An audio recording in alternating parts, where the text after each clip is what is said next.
What's up, guys? Welcome back to my channel. Don't forget to thumbs up this video and subscribe. Today, I'm coming with a topic I feel like is long overdue from me. I slightly discussed it in some of my previous videos, but I'm ready to get full in depth about it. This topic being why I feel the Aaliyah and Beyonce comparisons never made sense and never will make sense. Can you believe it? 18 years later, and we are still talking about this. But I'm here to give my opinion on it and put it to rest. This is not going to be a video saying who I think is better, trying to ignite a stand war in the comments, but my overall observation as to why the Aaliyah and Beyonce debate should have never even existed. Now, we all know Aaliyah and Beyonce are two of the most notable black female entertainers in the last 25 years of the music industry, especially pertaining to R&B and pop. This, I feel, is a major reason why they get compared. In 2001, Aaliyah died right at the peak of her career, right when she was finally on a superstar status level and not just in a mix of other R&B artists. 2 years later, Beyoncé would go solo and eventually become one of the most successful black female music artists of this era, along with Rihanna. Because of Aaliyah's consistent multi-platinum success, multiple hit songs, and all the records she had broken at just age 22, many people, including me, feel like she would have been one of the top artists even today. Even if Aaliyah wasn't getting number one hits and selling 1 million albums in the first week, like say a Taylor Swift, I feel like she would have still been a huge success when releasing music because Aaliyah knew the essence of not spreading herself thin, giving people a chance to miss her. She would disappear from time to time, but still do successful soundtrack singles, i.e., Journey to the Past, which took her to the Oscars as the youngest black female artist to perform there. Are You That Somebody, which was a mega hit in 1998 from the Dr. Dolittle soundtrack, and Try Again, Aaliyah's first number one hit on the Hot 100, which broke airplay records and made Billboard chart history, corresponding with her successful movie debut in Romeo Must Die. Aaliyah was a triple threat, getting into all aspects of the entertainment industry. Aaliyah already had the successful music career, but was now breaking into movies, in which her role in Romeo Must Die secured her a 7-movie deal with Warner Brothers up until 2007, which she negotiated. Not only that, but Aaliyah had planned on doing a plethora of ventures like a clothing line, hairline, TV deal, anime series, perfume collection, and working with artists like Whitney Houston, Janet Jackson, and Stevie Wonder. By August 2001, Aaliyah was at her peak and the quote-unquote it girl, especially for being a black solo female artist.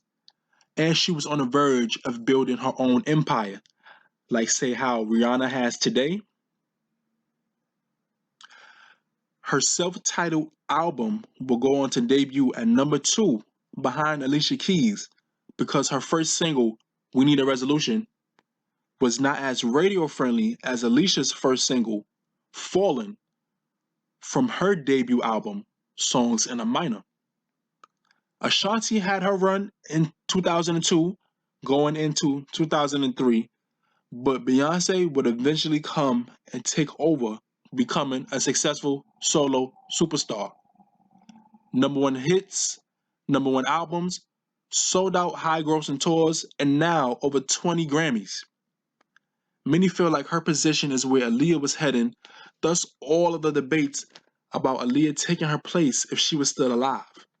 That's a reasonable conclusion to draw, but we must all remember Aaliyah came in the industry solo at age 14 among the elite of young R&B superstars like Brandy, Monica, and Usher.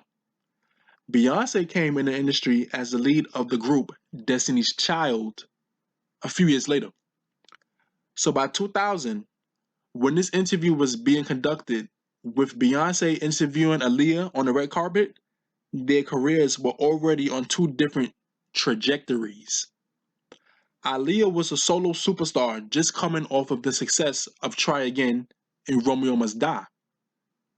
Beyonce was not yet established as a solo artist, just the lead of a successful girl group, which hints as to why she was asking Aaliyah about her career and not vice versa.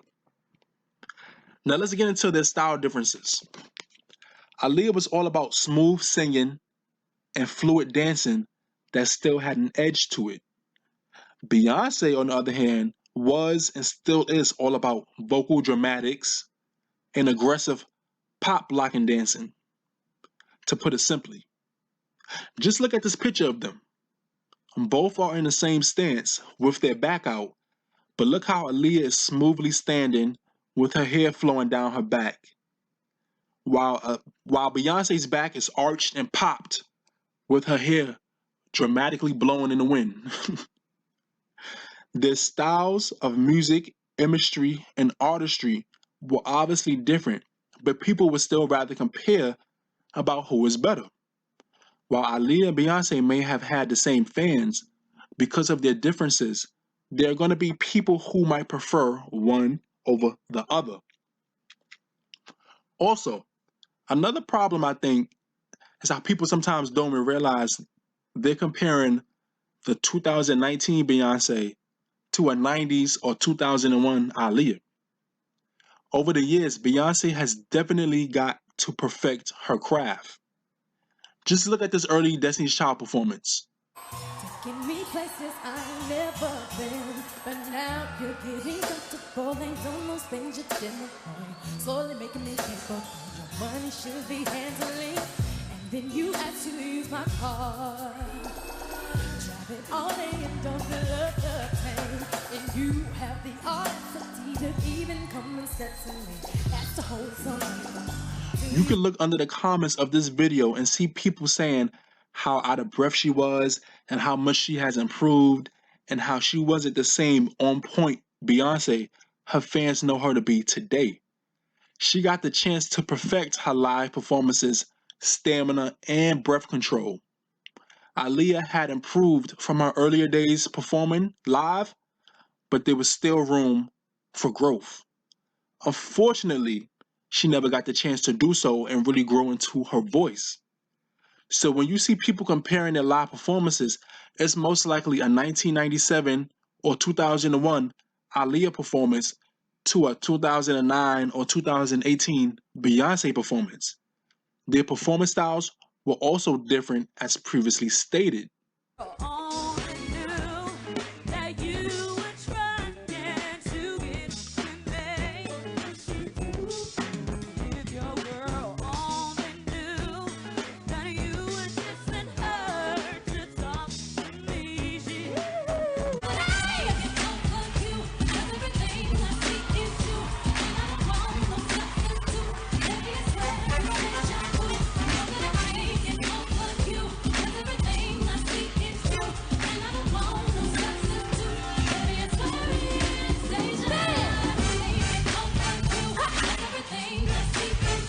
Beyonce was more aggressive in her approach to singing and dancing, which would make most people see her as the better performer. You also have to take into perspective the different styles their music took the form of and how that translated to live performance. I can't forget to mention how true Aaliyah fans know Aaliyah didn't even use her full range in most of her songs for stylistic reasons. I'm going to end this by asking this. Could you imagine Beyonce singing a song like Try Again?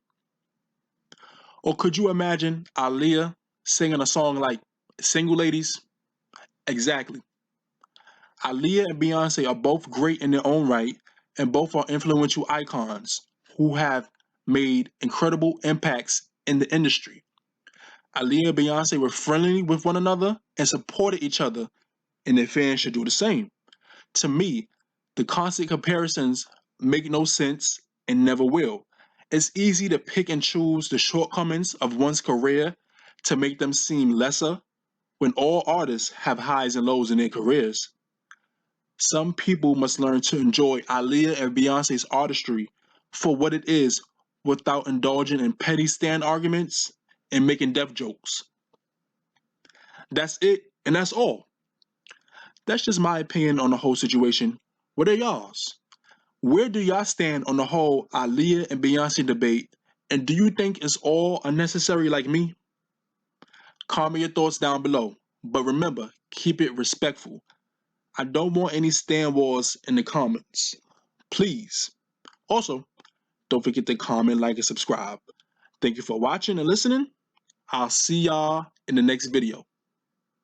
This is Beyonce on the red carpet with one of the hottest female artists out here, Miss Aaliyah. How you doing, girl? It's so good to see you again. You too. She's just looking fabulous. What are you? Helped in choosing the artists and picking the songs. I wanted Destiny's Child on the soundtrack. I love them. And just some of my favorite artists I wanted on the soundtrack. Aaliyah was so beautiful on the inside as well as out. She was the first artist to embrace Destiny's Child. She was always super, super nice and super talented. We're all gonna miss you, baby girl.